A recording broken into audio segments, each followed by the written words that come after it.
ಮೇಲೆ ಹೋಗಿದಲ್ಲ ಚೂಡಿದಾರ್ ವೇಲ್ ಬರುತ್ತಲ್ಲ ಅದು ದುಪ್ಪಟ ಪಕ್ಷಿ ತಂದ್ರೆ ಪತ್ರ ಕೆತ್ತನೆ ಮಾಡಿದ ನಿಲ್ಲೆ ಆ ದಾಸಿ ಹಾಕಿರೋ ಪ್ಯಾಂಟ್ ನೋಡಿ ಹಾಫ್ ಪ್ಯಾಂಟ್ ಬರುತ್ತಲ್ಲ ಬರ್ಮುಡ ಆಗ್ಲೇ ಗೋಲ್ಡ್ ಈಸ್ ಗೋಲ್ಡ್ ಅಂತ. ಮರ್ಕಟ ಮೋಹಿನಿ ಸುಂದರಿ ಒಬ್ಬಳು ಬಟ್ಟೆ ಧರಿಸುವಾಗ ಕೋತಿ ಬಂದು ಸೀರೆ ತುದಿ ಹಿಡ್ಕೊಂಡು ಎಳಿತಾ ಇದೆ. ಆ ಸುಂದರಿಗೆ ಕೋಪ ಬಂದು ಕೈನಲ್ಲಿ ಕೊಂಬೆ ಹಿಡ್ಕೊಂಡು ಓಡಿಸ್ತಾ ಇದ್ದಾರೆ. ಮಂಗನ ಮುಖ ನೋಡಿ ನಗ್ತಾ ಇದೆ. ಕಣ್ಣು ಮೂಗು ಬಾಯಿ ಹಲ್ಲುಗಳೆಲ್ಲ ಬಿಡಿಸಿವೆ. ಆ ಎಕ್ಸ್ಪ್ರೆಷನ್ ಇದೆಯಲ್ಲ ಅದು ಬಿಡಿಸೋದು ಕಷ್ಟ. ಅಲ್ಲಿ ಶಿಲ್ಪಿ ಹೆಸರಿದೆ ದಾಸೋಜ ಬಳ್ಳಿಗಾವೆ ಅಂತ. ಕೆಲವು ಶಿಲ್ಪಿಗಳು ಗದಗಿಂದ ಬಂದವರು, ಕೆಲವರು ಶಿವಮೊಗ್ಗ ಜಿಲ್ಲೆಯಿಂದ ಬಂದವರು, ಎಲ್ಲ ಕರ್ನಾಟಕದ. ಎಲ್ಲ ಹಳೆಗನ್ನಡ. ಅದು ನೋಡಿ ಗುಂಗುರು ಕೂದಲು ನೋಡಿ ಸರ್, ತಲೆ ತುಂಬ. ಹೆಣ್ಮಕ್ಳು ಬೇಟೆಗೆ ಹೋಗ್ತಿದ್ರು, ರಾಣಿಯರ್ಗೆ ಅದು ಹವ್ಯಾಸ. ಮತ್ತೆ ನೋಡಿ ತಲೆ ಕೂದಲಿನ ಒಂದೊಂದು ಎಳೆ ಕೂಡ ಕಾಣಿಸ್ತದೆ ನೋಡಿ, ಇಲ್ಲಿ ಅಬ್ಸರ್ವ್ ಮಾಡಿ ನೋಡಿ. ಇದು ನೋಡಿ ಇದು ಜಸ್ಟ್ 2D ವರ್ಕ್ ಅಷ್ಟೇ ನೋಡಿ. ಉದ್ದ ಆಗಲ್ಲ, ಇಲ್ಲಿ ಉದ್ದ ಇದೆ, ಅಗಲ ಇದೆ, ಡೆಪ್ತ್ ಕೂಡ ಇದೆ ನೋಡಿ. ಇಲ್ಲಿಂದ ಇಲ್ಲಿಗೆ ಒಂದು ಕಲ್ಲು ಕಾಣಿಸ್ತಾ ಇದೆ ಸರ್. ಆ ಕಲ್ಲಲ್ಲಿ ಈ ವಿಗ್ರಹಗಳೆಲ್ಲ ಬರುತ್ತೆ. ಅಂದ್ರೆ ಎಲ್ಲ ಪೀಸ್ ಕಲ್ಲನ್ನ ಕೆತ್ತನೆ ಮಾಡ್ಬಿಟ್ಟು ದೇವಸ್ಥಾನ ಕಟ್ಟಿರೋದು. ಇದು 10 ವರ್ಷಕ್ಕೊಮ್ಮೆ ಕೆಮಿಕಲ್ ಟ್ರೀಟ್ಮೆಂಟ್ ಅಂತ ಮಾಡ್ತಾರೆ. 10 ವರ್ಷಕ್ಕೊಂದ್ಸಲ ಕೆಮಿಕಲ್ ಟ್ರೀಟ್ಮೆಂಟ್ ಮಾಡ್ತಾರೆ. ಆ ವಿಗ್ರಹಗಳು ಸ್ವಲ್ಪ ಶೈನಿಂಗ್ ಇದೆಯಲ್ಲ, ಅದ್ರಲ್ಲಿ ಕೆಮಿಕಲ್ ಕೋಟಿಂಗ್ ಇದೆ. ಅದ್ರ ಅರ್ಥ ಏನಪ್ಪ ಅಂದ್ರೆ ಮಳೆ ನೀರು ಬಿದ್ದರೆ ಜಾರೋಗ್ಬೇಕು, ಮಳೆ ನೀರು ಆ ಥರ ಮಾಡಿದ್ದಾರೆ. ಸೊ ಜಸ್ಟ್ 2 ತಿಂಗಳಿಂದ ಇದನ್ನ ಹೆರಿಟೇಜ್ ಸೈಟ್ಗೆ ಅನೌನ್ಸ್ ಮಾಡೋದು, ಯುನೆಸ್ಕೋಗೆ. ನಂದು 2 ತಿಂಗಳು ಅವರು ಹ್ಯಾಂಡ್ ಓವರ್. ಅದು ಕೇಶ ಶೃಂಗಾರಿ ಸ್ನಾನ ಮುಗಿಸಿ ಜಡೆನ ಹಿಂಡು ನೀರು ತೆಗಿತಿರೋದು. ಇಲ್ಲಿ ಅದ್ರ ಗಮನಿಸಿದ್ರೆ ಜಡೆ ತುದಿನಲ್ಲಿರೋದು ನೀರಿನ ಹನಿಗಳು, ವಾಟರ್ ಡ್ರಾಪ್ಸ್. ಕೊರಳಲ್ಲಿ ದೊಡ್ಡ ಹಾರ ಇದೆಯಲ್ಲ ನೋಡಿ, ಆ ಸಣ್ಣ ಸಣ್ಣ ಮಣಿಗಳಿಂದ ಅಲಂಕಾರ ಮಾಡಿದ್ದಾನೆ. ಮತ್ತಿದು ಭರತನಾಟ್ಯದಲ್ಲಿ ತ್ರಿಭಂಗ ನರ್ತನ ಅಂತ, ತುಂಬಾ ಕಷ್ಟ. ಯಾರು ಬಾಡಿನ ಸ್ಲಿಮ್ ಇಟ್ಕೊಂಡಿರ್ತಾರೆ, ನಾಟ್ಯದಲ್ಲಿ ತುಂಬಾ ಎಕ್ಸ್ಪರ್ಟ್ ಇದ್ರೆ ಈ ತರ ನಾಟ್ಯ ಮಾಡ್ಲಿಕ್ಕೆ ಸಾಧ್ಯ. ಆ ಸುಂದರಿ ತನ್ನ ಇಡೀ ಶರೀರನ 3 ಕಡೆ ಟ್ವಿಸ್ಟ್ ಮಾಡಿದಾರೆ, ಅದೇ ತ್ರಿಭಂಗ. ಡೋಲಿಂದ ಕುತ್ತಿಗೆ ಇಲ್ಲಿ ಸರ್, ಕುತ್ತಿಗೆಯಿಂದ ನೋಡಿ ಸೊಂಟದಿಂದ ಪಾದ. ಸರಿಯಾಗಿ ಮಾಡಿದ್ರೆ ಭರತನಾಟ್ಯ, ಇಲ್ಲಾಂದ್ರೆ ಬೇತಾಳ ನಾಟ್ಯ ಅಂತಾರೆ. ಆ ದೊಡ್ಡ ಹಾರ ಇದೆಯಲ್ಲ ಸರ್, ಅದು ಹಾರದ ಡಿಸೈನ್ ನೋಡಿ ಹಾಗೆ. ಕಪಾಲ ಭೈರವಿ ಶಿವನ ಹೆಂಡತಿ, ಬಲಗಿನಲ್ಲಿ ಭಿಕ್ಷಾ ಪಾತ್ರೆ, ಎಡಗನಲ್ಲಿ ಕೋಲಿನ ಮೇಲೆ ನೋಡಿ ಮನುಷ್ಯನ ತಲೆ ಬುಡ ಇದೆ, ಸ್ಕಲ್ ಅದು. ಈ ಡೋಲಿ ಬಿಡಿಸಿರೋ ಹಗ್ಗ ನೋಡಿದ್ರೆ ಶಿಲ್ಪಿ ನಿಜವಾದ ದಾರ ಕಟ್ಟಿದಾನೆ ಅನ್ನೋ ರೀತಿ ಕಾಣಿಸ್ತದೆ. ದಾರ ಬಿಡಿಸಿರೋದೆಲ್ಲ ಕಲ್ಲಿಂದು. ಹಗ್ಗಕ್ಕೆ ಗಂಟನ್ನ ಹಾಕ್ತಿವಲ್ಲ ನೋಡಿ, ಹಗ್ಗದ ಗಂಟು ನೋಡಿ, ಹಗ್ಗ ಲೂಸ್ ಆಗಿದೆ. ಅದಕ್ಕೆ ಸುಂದರಿಯಾಗಿ ಮಾಡಿದ್ರೆ ಪೂರ್ತಿ ಹಸ್ತಾನ ಹಗ್ಗದ ಒಳಗಡೆ ಚಾಚಿದ್ದಾರೆ ನೋಡಿ. ಹಗ್ಗದ ಕೆಳಗಡೆ ಕೈ ಬೆರಳು ಉಂಗುರ ಕಾಣಿಸ್ತದೆ. ಆ ವಿಗ್ರಹಗಳು ನಿಮಗೆ ಎಲ್ಲೇ ನಿಂತ್ಕೊಂಡು ಪ್ರಾಪರ್ ಆಗಿ ಕಾಣಿಸ್ತದೆ. ಅಂತ ಟೆಕ್ನಾಲಜಿ ಬಳಸಿದೆ, ಅಂದ್ರೆ ಟೆಕ್ನಿಕಲ್ ಆಗಿ ನಿಲ್ಸಿರೋದು. 30 ರಿಂದ 40 ಡಿಗ್ರಿ ಆಂಗಲ್ ಎಲ್ಲ ವಿಗ್ರಹ ನಿಲ್ಸಿರೋದು. ಇಷ್ಟು ಏರಿಯಾದಲ್ಲಿ ಎಲ್ಲಿ ನಿಂತ್ಕೊಂಡ್ರು ಫಸ್ಟ್ ಕ್ಲಾಸ್ ಆಗಿ ಕಾಣಿಸ್ತದೆ. ಇದು ಮೊದಲನೇ ವಿಗ್ರಹ, ಅಂದ್ರೆ ಗಂಡು ವಿಗ್ರಹ. ಕೃಷ್ಣ ಕೊಳಲು ನುಡಿಸ್ತಿರೋದ್ರ ಮೇಲೆ ಟೋಪಿ ಎಲ್ಲ ಇದೆ. ಮುಂದೆ ಬರುತ್ತೆ ಈ ಬಾಕ್ಸ್ ಅಲ್ಲಿ ನೋಡಿ, ಆಗ್ಲೇ ಇಂಡಿಯಾದಲ್ಲಿ ನೈಟ್ ಡ್ರೆಸ್ ಇತ್ತು ಅನ್ನೋದಕ್ಕೆ. Night coat, big open colour coat, ಸೊಂಟ ಪಟ್ಟಿ ಬೆಲ್ಟ್ ಇದೆ, ಮಿನಿ ಸ್ಕರ್ಟ್. ಅದು ಕಂಪ್ಯಾರಿಸನ್ ಅಷ್ಟೇ. ಸಣ್ಣ ಮಕ್ಳು ಹಾಕ್ತಾರೆ, ಹೆಣ್ಮಕ್ಳು ಹಾಕ್ತಾರೆ. ಬಟ್ಟೆಗೆ ಡಿಸೈನ್ ನೋಡಿ, ಇದು ಹಳೆ ಕಾಲದ ಸ್ಯಾರಿ ಬರುತ್ತಲ್ಲ ಸರ್, ಬಾರ್ಡ್ರು ನೋಡಿ, ಎಲ್ಲ ಬೆರಳು ಪಾಸ್ ಮಾಡಿ. Immediate application. ಅಲ್ಲಿ ಮೇಲೆ ನೋಡಿ ಗಾನ ಮಂಜಿರ, ಹಿಂದೆ ಜೋಪಾನ, ಅಂದ್ರೆ ಗಂಡಸು ಜೋಪಾನ, ಶಿಲಾಬಲ್ಕಿ ನೋಡಿದ್ರೆ ಬಿದ್ದೋಗ್ತಿರೋದು. 2 ಕೈನಲ್ಲಿ ತಾಳ ಹಾಕ್ತಾ ಹಾಡು ಹೇಳ್ತಿರೋದು. ಗಾನ ಮಂಜಿರ, ಗಾನ ಅಂದ್ರೆ ಹಾಡು ಹೇಳೋದು, ಮಂಜಿರ ಅಂದ್ರೆ ತಾಳ. ಕೈಗಳು ಕಟ್ಟಾಗಿದೆ. ಸ್ವಲ್ಪ ಅಬ್ಸರ್ವ್ ಮಾಡಿದ್ರೆ 2 ತುಟಿ ಮಧ್ಯೆ ನೋಡಿ ಹಲ್ಲುಗಳು ಸಾಲು ಕಾಣಿಸ್ತದೆ. ಚಿಕ್ಕದಾಗಿ ವಾದ್ಯಗಳು ಕೂಡ ಬಿಡ್ತೋರ್ತೀನಿ. ಮತ್ತೆ ನರಸಿಂಹದೇವ್ರ ವಿಗ್ರಹ ಹೆಚ್ಚಿಗೆ ಇದೆ. ಹೊಯ್ಸಳರಿಗೆ ಮನೆ ದೇವರು. ಆ ವಿಗ್ರಹ ಇದಲ್ಲ ಸರ್, ಒಬ್ಬ ಪರ್ಫೆಕ್ಟ್ ಡ್ಯಾನ್ಸರ್ ಹೇಗಿರ್ಬೇಕು ಅನ್ನೋದು ತೋರಿಸ್ತೀನಿ. ಆ ಪಾದ ಟ್ವಿಸ್ಟ್ ಮಾಡಿದಾಗ ಆ ಬೆರಳುಗಳ ಮಧ್ಯದಲ್ಲಿ ಗ್ಯಾಪ್ ಕೂಡ ಇದೆ. ಬೆರಳು ನುಗುರುಗಳು ತುಂಬಾ ಚೆನ್ನಾಗಿ ಮಾಡಿದ್ರೆ, ಎಲ್ಲ ಡ್ಯಾಮೇಜ್ ಆಗಿದೆ. ಆ ತಲೆ ಮೇಲೆ ಬಿಡಿಸಿರೋ ಬಳ್ಳಿ ಕೆಲಸ ಇದಲ್ಲ, ಎಲ್ಲಾದ್ರಲ್ಲೂ ಡಬಲ್ ಲೇಯರ್ ಇದೆ. ಬಟ್ ಇಲ್ಲಿ ತುಂಬಾ ಇಂಟ್ರಿಕೇಟ್ ವರ್ಕ್ ಇದೆ, ಕಾಣಿಸ್ತಾ ಇದೆ ನೋಡಿ. ಹಾಗೆ ನೀವು ನೋಡ್ತಾ ಹೋದ್ರೆ ಒಂದು ಹಲ್ಲಿನ ನೋಡ್ಬೋದು. ಅಲ್ಲಿ ಚಿಕ್ಕದಾಗಿ ಹಲ್ಲಿ ಇದೆ. ಹಲ್ಲಿಯ ಮೂತಿ ಹತ್ರ ಇಲ್ಲಿ ಹಲಸಿನ ಹಣ್ಣಿದೆ. ಹಲಸಿನ ಸುತ್ತ ಮುಳ್ಳು ಬಿಡಿಸಿ ಅದ್ರ ಮೇಲೆ ಒಂದು ನೊಣನ ಬಿಡಿಸಿ.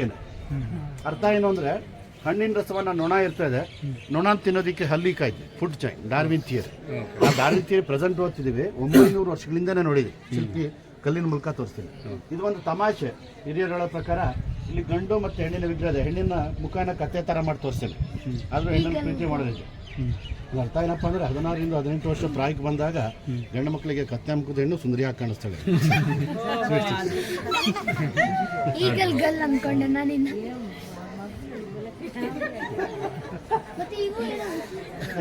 ಇದು ಎಂಬ್ಲಮ್, ಅದು ಹೊಯ್ಸಳ ಲಾಂಛನ.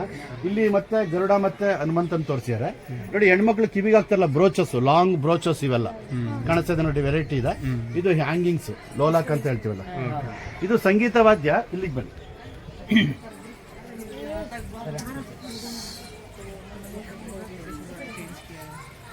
ಮುಂದೆ ಬನ್ನಿ. ಎಡಗೈನಲ್ಲಿ ಒಂದು ಸಂಗೀತ ವಾದ್ಯ ಇಟ್ಕೊಂಡಿದ್ದಾಳೆ, ರುದ್ರ ವೀಣಾ ಅಂತ ಹೆಸರು.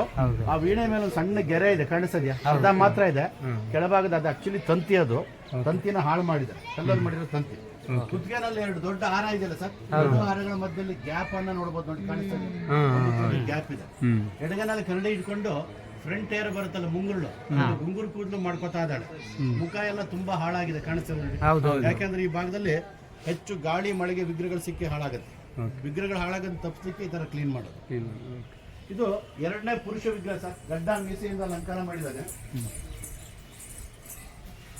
ಇದು ಬೇಟೆಗಾತಿ, ಅಲ್ಲಿ ನೋಡಿದಲ್ಲ ಸೇಮ್ ವಿಗ್ರಹ. ಇಲ್ಲಿ ಬನ್ನಿ, ಇಬ್ರು ಜಟ್ಟಿಗಳು ಕುಸ್ತಿ ಆಡ್ತಾ ಇದಾರೆ, ಮಲ್ಲ ಯುದ್ಧ ಅಂತ ಹೇಳ್ತೀವಿ. ಇದೇ ಕುಸ್ತಿ ಹೊಡೆದಾಟನೀಗ WWF ರಸ್ಲಿಂಗ್ ಅಂತ ಹೇಳ್ತಾರೆ. ಆ 6 ಜನ ಹಾಕೊಂಡಿರೋ ಮಂಕಿ ಕ್ಯಾಪ್ ಬರುತ್ತಲ್ಲ, ಈಗ ಚಳಿಗಾಲದಲ್ಲಿ ಹಾಕ್ತಿವಲ್ಲ, ಅಥವಾ ಹೆಲ್ಮೆಟ್ ತರ ಇದೆ. ಇದು ದರ್ಪಣ ಸುಂದರಿನ ಚಿಕ್ಕದಾಗಿ ತೋರಿಸಿ ನೋಡಿ. ದೇವಸ್ಥಾನ ನಿಮ್ಗೆ ಹೇಳುವಾಗ 2 ಭಾಗ ಮಾಡಿ ಹೇಳ್ತೀವಿ. ಇಲ್ಲಿಂದ ತನಕ ಏನ್ ನೋಡಿದ್ವಿ, ಇದು ಸೋಷಿಯಲ್ ಲೈಫ್ ಅನ್ನ ನೋಡಿದ್ವಿ. ಇಲ್ಲಿಂದ ಪುರಾಣ ಕಥೆಗಳು, ದೇವ್ರ ಕಥೆಗಳು. ಒಳಗಡೆ ದೇವರ ವಿಗ್ರಹ ಬರಸ್ತಾಳೆ, ಗರ್ಭಗುಡಿ. ಅದಕ್ಕೆ ಇದು ಜೀವಾತ್ಮ, ಇದು ಪರಮಾತ್ಮ ಅಂತ. ಇದು ವಿಷ್ಣು ದೇವಸ್ಥಾನ. ಆದ್ರೆ ದೇವಸ್ಥಾನ ಪ್ರಾರಂಭ ಆಗ್ತಿರೋದು ಯಾರಿಂದ ನೋಡಿ, ಶಿವ ಮತ್ತೆ ಪಾರ್ವತಿಯಿಂದ. ಸರ್ ಬನ್ನಿ, ಹಳೆ ಬಿಡು ಶಿವನ ದೇವಸ್ಥಾನ ವಿಷ್ಣು ಲಕ್ಷ್ಮಿಯಿಂದ ಪ್ರಾರಂಭ ಆಗುತ್ತೆ. ಅಂದ್ರೆ ಹೊಯ್ಸಳರು ಅಂದ್ರೆ ಈಕ್ವಾಲಿಟಿ, ಸಮಾನತೆ, ಎಲ್ಲಾ ರೀತಿ ದೇವಸ್ಥಾನಗಳನ್ನು ಕಟ್ಟಿದ್ದಾರೆ. ಇಲ್ಲಿ ವಿಷ್ಣು ದೇವಸ್ಥಾನ, ಹಳೆಬೀಡು ಶಿವನ ದೇವಸ್ಥಾನ, ಹಳೆಬೀಡಿಂದ 1 ಕಿಲೋಮೀಟರ್ ಆಚೆ ಹೋದ ಜೈನ್ ಟೆಂಪಲ್ ಕೂಡ ನೋಡ್ಬೋದು. ಅಲ್ಲಿ ಶಿವ ಇವಾಗ ಟ್ರಸ್ಟ್ ಮಾಡಿ ಪೂಜೆ ಮಾಡ್ತಾರೆ. ಇಲ್ಲಿ ಕೃಷ್ಣ ಮಗುವಾಗಿದ್ದಾಗ ನೋಡಿ, ಆಲದೆಲೆ ಮೇಲೆ ಮಲ್ಕೊಂಡು ಬಲಗಾಲನ ಹೆಬ್ಬಳನ್ನ ಬಾಗಿಟ್ಕೊಂಡು ಚಿಪ್ತಾ ಇರೋದು ಆಲದೆಲೆ ಕೃಷ್ಣ. ಹಿಂದ್ಗಡೆ ಆಲದೆಲೆ ಇದೆಯಲ್ಲ, ಅದಕ್ಕೆ ಚಿಕ್ಕ ಚಿಕ್ಕ ಗೆರೆಗಳೆಲ್ಲ ಕಾಣಿಸ್ತಾ ಇದೆ ನೋಡಿ, ವಟಪತ್ರ ಶಾಹಿ ಅಂತ ಹೇಳ್ತೀವಿ. ಇದು ವಿಷ್ಣು ಮತ್ತೆ ಶಿವ ಒಟ್ಟಿಗೆ ಇದ್ದಾರೆ, ಹರಿಹರ. ಶಿವನ ಸಂಕೇತವಾಗಿ ನಂದಿ ಇದೆ, ವಿಷ್ಣು ತೋರಿಸ್ಲಿಕ್ಕೆ ಗರುಡನ್ ತೋರಿಸ್ತಾರೆ. ಕಂಬದ ಮೇಲಿಂದ ನೋಡಿ ಹೂವಿನ ದಳಗಳು ಹ್ಯಾಕೆ ಕಾಣಿಸ್ತಾ ಇದೆ ನೋಡಿ. ಶಿವ ಶ್ರೀಕೃಷ್ಣ ಮಗುವಾಗಿದ್ದಾಗ ಕೊಲ್ಲೋದಕ್ಕೆ ಅಂತ ಕಂಸ ಒಂದು ಹೆಣ್ಣು ರಾಕ್ಷಸಿ ಕಳಿಸ್ತಾನೆ. ಅವಳು ಎದೆ ಹಾಲಿನಲ್ಲಿ ವಿಷಾನ ಬೆರೆಸಿ ಕುಡಿಸ್ಲಿಕ್ಕೆ ಬರ್ತಾಳೆ.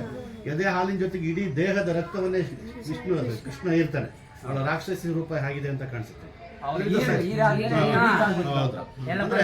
ಹ್ಯೂಮನ್ ಬಾಡಿನಲ್ಲಿ ಬ್ಲಡ್ ಖಾಲಿ ಆದ್ರೆ ಮನುಷ್ಯ ಹೇಗೆ ಕಾಣಿಸ್ತಾನೆ, ಸ್ಕೆಲ್ಟನ್ ಅಂತ. ಇಲ್ಲಿ ಅವಳನ್ನ ವಿಷಕನ್ನೇನಾಗಿ ತೋರಿಸ್ಬೇಕು ಅಂತ ಶಿಲ್ಪಿ ಏನ್ ಮಾಡಿದ್ರೆ ಒಂದು ಚೇಳು ಬಿಡಿಸಿ ನೋಡಿ. ರಾವಣ, ದಶಕಂಠ ರಾವಣ ಕೈಲಾಸ ಪರ್ವತವನ್ನು ತಲೆ ಮೇಲೆ ಹೊತ್ಕೊಂಡು ಕೂತಿರೋದು. ಹತ್ರ ಬನ್ನಿ, ಕೈಲಾಸ ಪರ್ವತ ತುಂಬಾ ಆಸರಪಟ್ಟು ಹತ್ತು ಬಿಡ್ತಾನೆ, ಶಿವ ಇನ್ನೂ ಹೊರ ಕೊಟ್ಟಿರೋದಿಲ್ಲ ಅಂತ.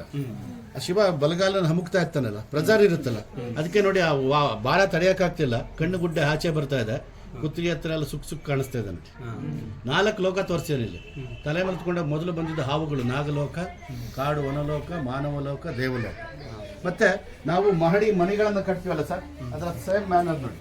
ಉದಾಹರಣೆಗೆ ಇದು 1st ಫ್ಲೋರು, ಮೇಲೆ 2nd ಫ್ಲೋರು, ಬಾಲ್ಕನಿಯಲ್ಲಿ ಜಾಗ ಬರುತ್ತಲ್ಲ, ವರಾಂಡ ನೋಡಿ, ಗ್ರಿಲ್ ವರ್ಕ್, ಕಿಟಕಿಗಳು. ಇದು ಇಲ್ಲೇ ನೋಡಿ, ಇದು 900 ವರ್ಷಗಳಿಂದ ಮಾಡಿರೋದು. ಇದೆಲ್ಲ 900 ವರ್ಷಗಳಿಂದ, ಇದು 80 ವರ್ಷಗಳಿಂದ. 900 ವರ್ಷಗಳಿಂದ ಮಾಡಿರೋದಕ್ಕೂ ಈಗ ಮಾಡಿರೋದಕ್ಕೂ ಕಲೆ ಇದೆಯಲ್ಲ ಸರ್, ಎಷ್ಟು ವ್ಯತ್ಯಾಸ ಇದೆ. ಕಾಮಗಾರಿ ಇವಾಗ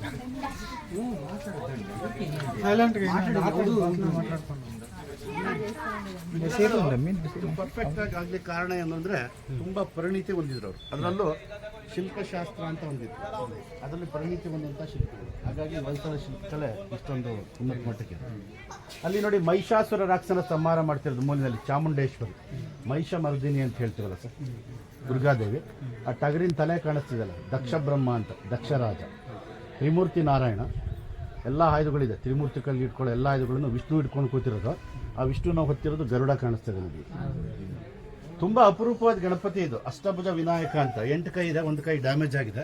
ಈ ಗಣಪತಿಯನ್ನು ಅತಿ ಹೆಚ್ಚು ಪೂಜೆ ಮಾಡೋದು ಮಕ್ಕಳು, ಏಪ್ರಿಲ್ ಮೇ ಅಕ್ಟೋಬರ್, ಅದು ಎಕ್ಸಾಮ್ ರಿಸಲ್ಟ್ ಎಲ್ಲ ಆಗಿದೆ. ಮೇಲೆ ಉಗ್ರ ನರಸಿಂಹ ಅವತಾರದಲ್ಲಿ ವಿಷ್ಣು ಪರಮಾತ್ಮ ಹಿರಣ್ಯಕಶಿಪನ ಹೊಟ್ಟೆನ ಬಗೆದು ಸಣ್ಣ ಕರಳು ಬರುತ್ತಲ್ಲ, ಅದನ್ನೇ ಕೊರಳಿಗೆ ಮಾಲೆಯಾಗಿ ಧರಿಸಿರೋದು. ಕೊಲ್ಲುವಾಗ ಎಷ್ಟು ಕೋಪ ಆಯಿತು ಅನ್ನೋದಕ್ಕೆ ನಾಲ್ಗೆ ತುದಿ ನೋಡಿ, ಕಣ್ಣು ಗುಡ್ಡೆ ಹಾಗೆ ಹೊರಗಡೆ ಬರ್ತಾ ಇದೆ. ಆಯುಧಗಳು ನೋಡಿ, ಆ ಮಸಲ್ಸ್ ಒಳಗಡೆ ಬೆರಳುಗಳು ಪ್ರೆಸ್ ಆಗಿರೋದು. ಸ್ವಲ್ಪ ಈ ಕಡೆ ಬಂದು ಅಲ್ಲಿ ವಿಷ್ಣು ಪರಮಾತ್ಮನ 3ನೇ ಅವತಾರ ವರಾಹ ಅವತಾರ. ಹಂದಿ ಅವತಾರದಲ್ಲಿ ಬಂದು ಹಿರಣ್ಯಾಕ್ಷನ ಸಂಹಾರ ಮಾಡಿ ಆ ಭೂದೇವಿನ ರಕ್ಷಣೆ ಮಾಡ್ಕೊಂಡು ಬರ್ತಿರೋದು. ಆ ತೋಳಿನ ಮೇಲೆ ಕೂತಿರೋದು ಭೂದೇವಿ. ಪಕ್ಕದ ಚತುರ್ಮುಖ ಬ್ರಹ್ಮಂಗೆ ಆಕ್ಚುಲಿ 4 ತಲೆ ಬರುತ್ತೆ. ಆ ಬ್ರಹ್ಮನ ತಲೆ ಮೇಲೆ ಒಂದು ಪುಟ್ಟ ಗಂಟೆ ಇದೆಯಲ್ಲ, ಶಿಲ್ಪಿ ನೋಡಿ ಕಲ್ಲಿನ ಸರಪಳಿಯಲ್ಲಿ ನೇತಾಕಿದ್ದಾನೆ. ನಿಜವಾದ ಕಬ್ಬಿಣ ಸರಪಳಿ ನೇತಾಕಿದಾಗ ಕಾಣಿಸ್ತದೆ, ಅದು ಕೂಡ ಕಲ್ಲು. ಇಲ್ಲಿ ಶಿವ ತ್ರಿಶೂಲ ಡಮರುಗ ಹಿಡ್ಕೊಂಡು ನೋಡಿ, ನೇಕೆಡ್ ಅಲ್ಲಿ ಇರೋದು ನಗ್ನ ಕಾಲ ಭೈರವ. ಶಿವ ಧರಿಸಿರೋ ಪಾದರಕ್ಷೆಗಳು ಗಮನಿಸ್ರಿ, ಆಗ್ಲೇ ನೋಡಿ ಹೈಗಿಲ್ ಸ್ಲಿಪ್ಪರ್ ಇತ್ತು ಅನ್ನೋದಕ್ಕೆ. ಹೈಗಿಲ್ಸ್ ಇದು ಸಿಮೆಂಟ್ ಅಲ್ಲಿ ರೀಪ್ಲೇಸ್ ಮಾಡಿರೋದು. ಅಲ್ಲಿ ನಾಗದೇವತೆಗಳಿದ್ದಾರೆ ನೋಡಿ, ನಾಗರಾಜ ಮತ್ತು ನಾಗರಾಣಿ. ಪಕ್ಕದ್ದು ಮತ್ತೆ ಶಿವನೇ. ಇಲ್ಲಿ ಶಿವನಿಗೆ ಅವತಾರಗಳಿಲ್ಲ, ರೂಪಗಳಷ್ಟೇ. 16 ಥರದ ಆಯುಧಗಳು ಇಟ್ಕೊಂಡು ಶಿವ ಆನೆ ತಲೆ ಮೇಲೆ ಪಾದ ಇಟ್ಟು ನರ್ತನ ಮಾಡ್ತಿರೋದು. ಆನೆಯ ರೂಪದಲ್ಲಿ ಬಂದಿರೋದು ಒಬ್ಬ ಗಜಾಸುರ ಅಂತ ರಾಕ್ಷಸ. ಗಜಾಸುರ ರಾಕ್ಷಸ ಏನ್ ಮಾಡ್ತಾನೆ, ಆನೆಯ ರೂಪದಲ್ಲಿ ಬರ್ತಾನೆ. ಆ ಆನೆಯನ್ನು ನೆಲಕ್ಕೆ ಅಪ್ಪಳಿಸಿ ಹೊಟ್ಟೆಯನ್ನು ಬಗ್ದು ಆ ಚರ್ಮವನ್ನ ಆಕಾಶದ ಹತ್ತಿರಕ್ಕೆ ಧರಿಸ್ತಾನೆ. ಅದಕ್ಕೆ ಶಿವನಿಗೆ ಗಜ ಚರ್ಮಾಂಬರಧಾರಿ ಅಂತದು. ಆ ಸಮಯದಲ್ಲಿ ನೋಡಿ 2 ಪಾದಗಳು ಮೇಲಕ್ಕೆ ಹೋಗಿದೆ, ಕಾಣಿಸ್ತಿದೆಯಲ್ಲ. ವಿಗ್ರಹ ಹಳೆ ಬಿಡಿಗೋದ್ರೆ ವಿಗ್ರಹ ನೋಡಿ ಇಲ್ಲಿಗಿಂತ ಚೆನ್ನಾಗಿದೆ. ಆನೆಗೆ ಬರೋ 4 ಕಾಲು, ತಲೆ, ಬಾಲ, ಬೆರಳಿನ ಉಗುರು, ಚರ್ಮನ ಚುಚ್ಕೊಂಡು ಆಚೆ ಬಂದಿರೋದೆಲ್ಲ ತುಂಬಾ ಚೆನ್ನಾಗಿ ಮಾಡಿದೆ. ಅಂದ್ರೆ ಇವಾಗ ರಿವರ್ಸ್ ಎತ್ತಿದ್ದಾರೆ, ಅದಕ್ಕೆ ಪಾದ ಅದು. ಇಲ್ಲಿ 2 ಪಾದ ಮಾತ್ರ ಇದೆ, ಬಾಲ ಆಗಿಲ್ಲ, ಏನೂ ಇಲ್ಲ. ಅಲ್ಲಿ ತುಂಬಾ ಡೀಟೇಲ್ ಆಗಿದೆ. ನೀವು ನಡ್ಕೊಂಡು ಬಂದ್ರಲ್ಲ, ಜಗಲಿ ನೋಡಿ, ನಕ್ಷತ್ರಾಕಾರ ಜಗಲಿ ಇದೆ. ಅದು ಹೊಯ್ಸಳರ ಶೈಲಿ. ಅಂದ್ರೆ ದೇವಸ್ಥಾನ ಜಗಲಿನ ನಕ್ಷತ್ರಾಕಾರ ಕಟ್ಕೊಂಡು ಆಮೇಲೆ ದೇವಸ್ಥಾನ ಕಟ್ಟೋದು ಹೊಯ್ಸಳರ ಶೈಲಿ. ಹೊಯ್ಸಳರಾದ್ಮೇಲೆ ವಿಜಯನಗರಸ್ಥರು ಬರ್ತಾರಲ್ಲ, ಅವ್ರು ಕಟ್ಸಿರೋದು ಲಕ್ಷ್ಮೀ ದೇವಸ್ಥಾನ. ಪಕ್ಕದ್ದು ಕಲ್ಯಾಣ ಮಂಟಪ. ಬಡವರು ಬರಲಿ, ಶ್ರೀಮಂತರು ಬರಲಿ, ಈಗಲೂ ಸರಳವಾಗಿ ಮದುವೆಗಳೆಲ್ಲ ಆಗುತ್ತೆ. ಇದು ಭೂದೇವಿ ಬಲಗಡೆ ಇರೋದು. ಆ 3 ದೇವಸ್ಥಾನಗಳ ಬೇಸ್ಮೆಂಟ್ ನೋಡಿ ಸ್ಕ್ವೇರ್ ಬರುತ್ತೆ, ಚೌಕಾಕಾರ ಬರುತ್ತೆ. ಹೊಯ್ಸಳರ ದೇವಸ್ಥಾನ ಎಲ್ಲ ಸ್ಟಾರ್ ಶೇಪ್ ಬರುತ್ತೆ. ಇದು ಹೊಯ್ಸಳರ ಕಾಲದ ವೀರನಾರಾಯಣ. ಅದಕ್ಕೆ ಬೇಸ್ಮೆಂಟ್ ನೋಡಿ ಸ್ಟಾರ್ ಶೇಪ್ ಇದೆ. ಅಲ್ಲಿ ನಾರ್ತ್ ವೆಸ್ಟ್ ಅಲ್ಲಿ ಬರುತ್ತಲ್ಲ ಸರ್, ನಾರ್ತ್ ವೆಸ್ಟ್ ಅಲ್ಲಿ ಸ್ಟೋರ್ ರೂಮ್ ಮಾಡ್ಕೊಂಡಿದ್ದಾರೆ ನೋಡಿ. ವಾಸ್ತು ಆಧಾರದ ದೇವಸ್ಥಾನ ಕಟ್ಟಿದ್ದಾರೆ.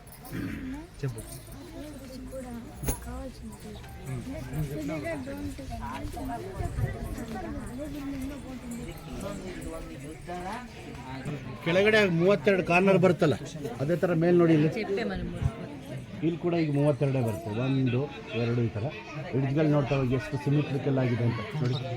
ಹಾಗೆ ಬಂದು ನೋಡಿ ಅಲ್ಲಿ ಕನೆಕ್ಟ್ ಆಗುತ್ತೆ ಕೆಳಗೆ 32. ಬೇಲೂರು ದೇವಸ್ಥಾನದಲ್ಲಿ ಈ ತರ 32 ಕಾರ್ನರ್ ಬರುತ್ತೆ. ಹಳೇಬೀಡಿಗೆ 64 ಬರುತ್ತೆ. ಬೇಲೂರಲ್ಲಿ ಈ ತರ ಸ್ಟಾರ್ ಶೇಪ್ ಕಾರ್ನರ್ 32, ಹಳೇಬೀಡು 64. ಅಲ್ಲಿ 2 ಗರ್ಭಗುಡಿ, ಅದಕ್ಕೆ ಅದು ದ್ವಿಕೂಟ. ಇದು 1 ಗರ್ಭಗುಡಿ, ಇದು ಏಕಕೂಟ. ಆ ಸುಂದರಿ ಜಡೆ ಕಟ್ಟಿರೋ ಸ್ಟೈಲ್ ನೋಡಿ ಸರ್. ಬಜಾಜ್ ಕೊಟ್ಟ ಟೈರ್ ಬರುತ್ತಲ್ಲ, ಟೈರ್ ಇದ್ದಾಗಿದೆ. ಅಜಂತ ಹೇರ್ ಸ್ಟೈಲ್ ಅಂತ. ಸುಂದರಿಯ ಮುಖಕ್ಕಿಂತ ತುರುಗು ದೊಡ್ಡದು, ಕಿವಿಗಿಂತ ಓಲೆ ದೊಡ್ಡದು. ಇದೆಲ್ಲ ನೋಡಿ ಸರ್, ಕೈನಲ್ಲಿ ಮಾಡಿದಾರೆ ಅಂತ ಹೇಳಕ್ಕೆ ಆಗಲ್ಲ, ಅಷ್ಟು ಪರ್ಫೆಕ್ಟ್ ಆಗಿ ಮಾಡಿದಾನೆ. ಎಲ್ಲ ಗ್ಯಾಪ್ ಇದೆ, ಅಂದ್ರೆ ಸ್ಕೇಲಲ್ಲಿ ಗೆರೆ ಹಾಕ್ತೀವಲ್ಲ ಆ ರೀತಿ. ಈ ಕಲ್ಲು ಸುಮಾರು 18 ಅಡಿ ಉದ್ದ ಇದೆ. ಒಳಗಡೆ ಗರ್ಭ